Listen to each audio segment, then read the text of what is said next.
Visión Cero, el podcast para compartir conocimiento y reflexión sobre seguridad y salud en el trabajo. Bienvenidos y bienvenidas al podcast de Visión Cero, un espacio que hacemos un servidor Joaquín Ruiz y el compañero Salvador Carmona, con la colaboración y el apoyo de PRL Innovación. Un espacio para que todos aprendemos y reflexionemos sobre la gestión de la seguridad y salud. Hoy queríamos empezar con un interesantísimo feedback sobre lo que comentamos en su día de la pirámide de Heinrich en el primer episodio de esta cuarta temporada. Pues sí, nuestro colega cubano Yaniel Torres, ingeniero de factor humano, calidad y seguridad que trabaja actualmente en Canadá, nos quiso hacer llegar su opinión al respecto a través de una nota de voz de WhatsApp. La escuchamos. Hola Joaquín, es Yaniel por acá. La pirámide de Heinrich, la idea fundamental es como herramienta de gestión de la prevención, es súper interesante. Creo que ustedes mismos lo decían, que le gusta mucho a los gestionarios en prevención de riesgos laborales, porque efectivamente es una herramienta útil que simplifica de alguna manera todo este mundo de la gestión de la accidentalidad, que es bastante complejo. O sea, es una manera bastante sintética de ponerlo. Como te decía, los estudios lo que sí dicen claramente que no está validado es la aplicabilidad de los ratios, en inglés ratios, o proporciones que proponen Heinrich o que propone Birk posteriormente, porque son básicamente basados en sus estadísticas y en sus estudios y en los datos que ellos utilizaron.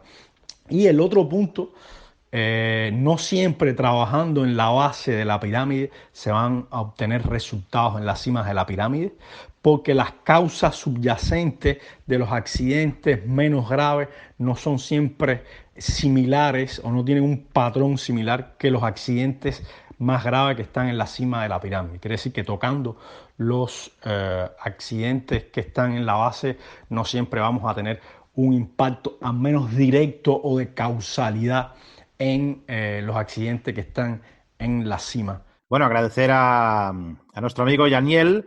Ya vemos que no pronunciamos bien Heinrich, sino que es Heinrich. Heinrich. Y nuestro amigo, agradecidos muchísimo a nuestro amigo Yaniel por sus aportaciones, que creemos que enriquecen mucho este podcast. Muchas gracias, Yaniel, desde aquí. Sí, y además animaros al resto a que tenéis en las notas del programa nuestros números de WhatsApp por mandarnos una nota de voz que la verdad es que se agradece, sobre todo cuando una opinión pues tan trabajada como la de Yaniel, ¿vale? Uh-huh. Sí, es una forma final sencilla y diferente de poder colaborar en este programa, ¿no? Sí, precisamente, Joaquín, de eso íbamos a hablar hoy, ¿no? De hacer las cosas un poco de forma diferente, ¿no? Uh-huh. Sí, del famoso movimiento Safety Differently, que en cierta forma guarda una estrecha relación con la famosa pirámide de Heinrich. Safety Differently es el nombre con el que se conoce a un movimiento dentro del mundo de la seguridad y salud que desafía a las organizaciones a ver tres áreas clave de su negocio de manera diferente. La primera, cómo se define la seguridad, luego el papel de las personas en relación a la seguridad y finalmente el enfoque del negocio. My name is Sidney Decker. I work as a professor at Griffith University. Let me tell you about an incident at a chemical plant.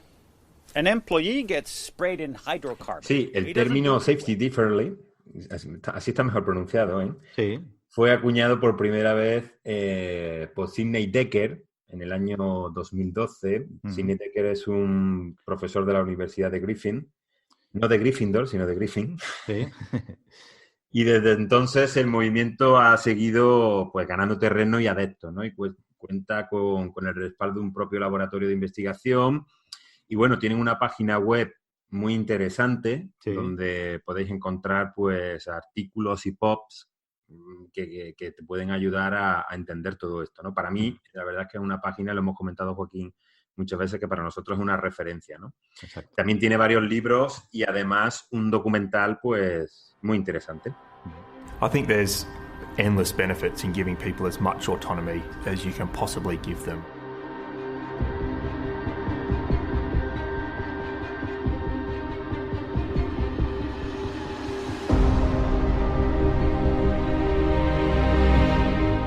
price of an error in healthcare is really, really high.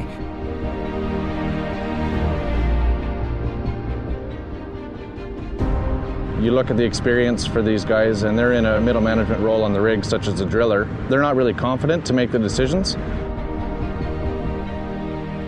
El movimiento, detallado perfectamente en el libro Safety Differently del propio Decker, expone lo que para su autor sería un nuevo paradigma de la seguridad.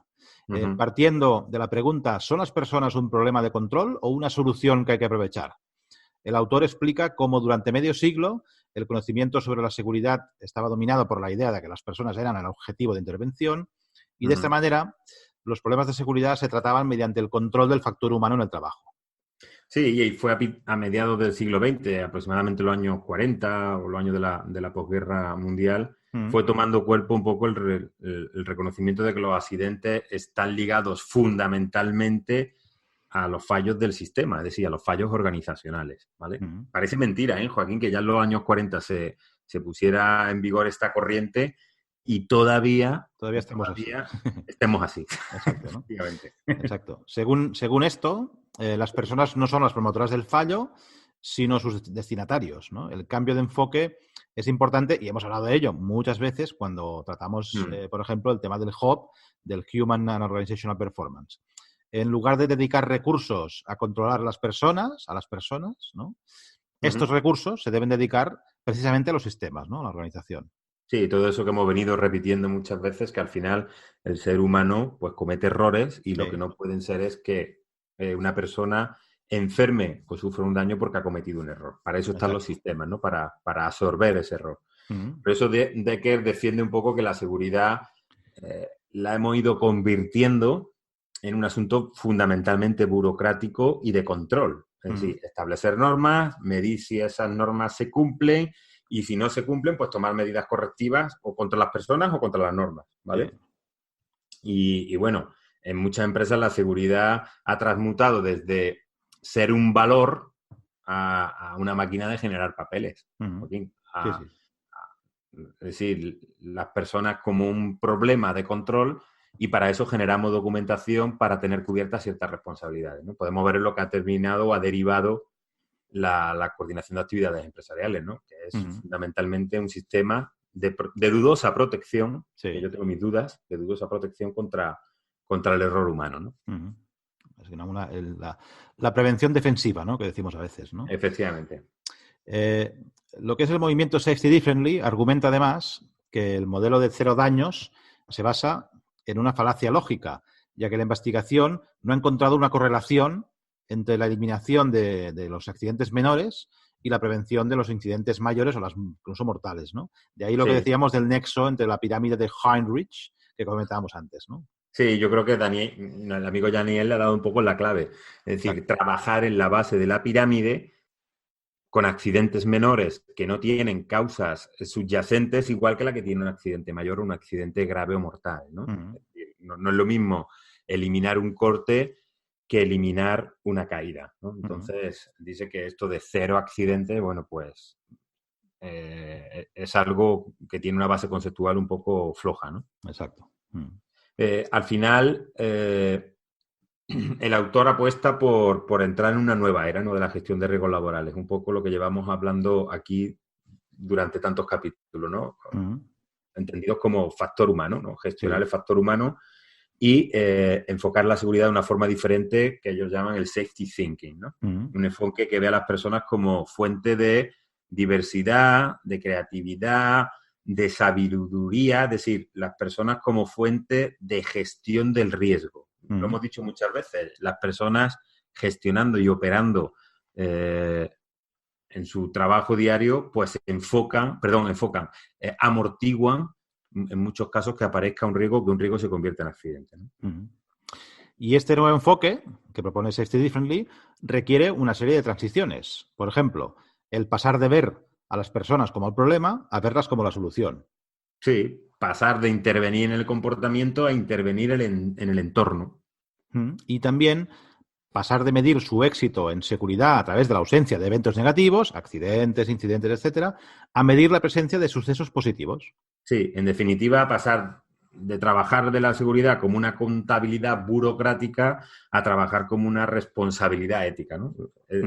Si vemos Safety Differently, Joaquín, es Safety 2, es Visión 0, es decir, es una nueva forma de pensar la seguridad y salud. Sí, es HOP, Efectivamente, es HOP. Es un poco el resumen de todo, ¿no? Esta especie de filosofía, ¿no? Porque al final la línea de pensamiento tradicional nos ha llevado a lo que decíamos, ¿no?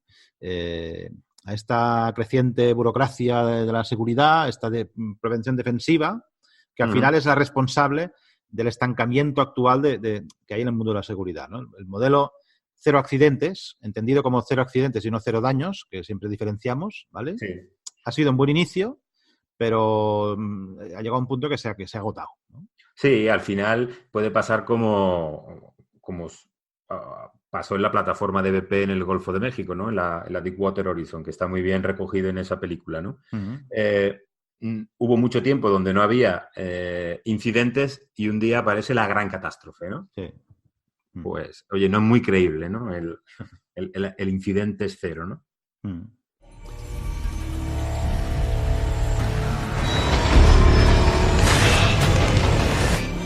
Peligro. Magenta. Gas. Alarmas magenta. Peligro. Gas. Peligro. Gas. El pozo va a reventar. ¿Qué? Mike. Mayday. Aquí Deepwater Horizon. Tenemos un... Peligro. Gas. ¿Qué coño haces? ¿Te he dicho que lances un Mayday? ¡Luego te llamo! ¡Luego! ¿No sabes diferenciar una arremetida de un puto reventón? ¿Por qué? ¿No sabes una ¿Por qué mierda? se ha apagado el monitor? Peligro, gas. Peligro. Mayday, Mayday. Mayday. Aquí en la Deepwater Horizon.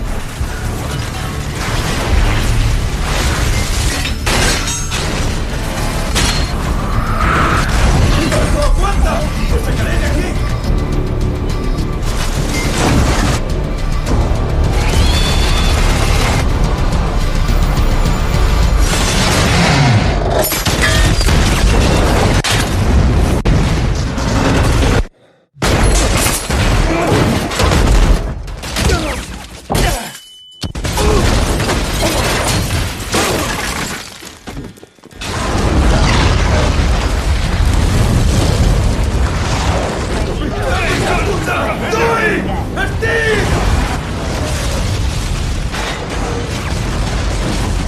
Recordemos que Deepwater Horizon, que era la película, la plataforma esta de BP, el Golfo de México, estaba celebrando, creo que era 7 años sin accidentes, el mismo día o el día antes del accidente, ¿no?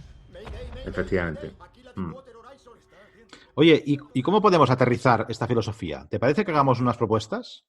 Sí, de verdad es que, Joaquín, llevamos 40 y tantos programas haciendo propuestas. Claro, pero al final se trata de proponer todavía más, ¿no? Venga, al ataque. A ver, cuando hablamos de pasar de ver a las personas como el problema a controlar, a verlas como una solución, significa que debemos entender cómo los trabajadores día a día y en su operativa habitual generan un éxito a diario. Es decir, hay pocos accidentes y eso es porque las personas aprovechan sus habilidades, sus competencias, su conocimiento para gestionar el trabajo y hacerlo seguro, ¿no? Al final, quien sabe de ello, o sea, los verdaderos expertos son las personas que están trabajando, no las personas que lo planifican o que lo planean, ¿no?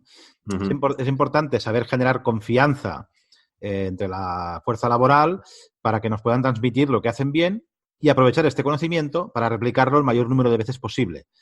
Hay alguna empresa incluso que ya esto lo está realizando con algún ejemplo real. Por ejemplo, los de Air Liquide, que trabajan en el tema del Safety 2 y ya nos podemos escuchar Ángel Sáez que nos va a contar un poco el tema a través del corte que vamos a poner ahora.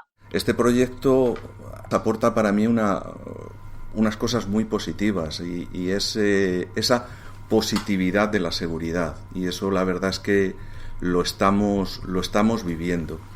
O sea, que un trabajador se le reconozca que está haciendo bien una cosa, automáticamente le das visibilidad.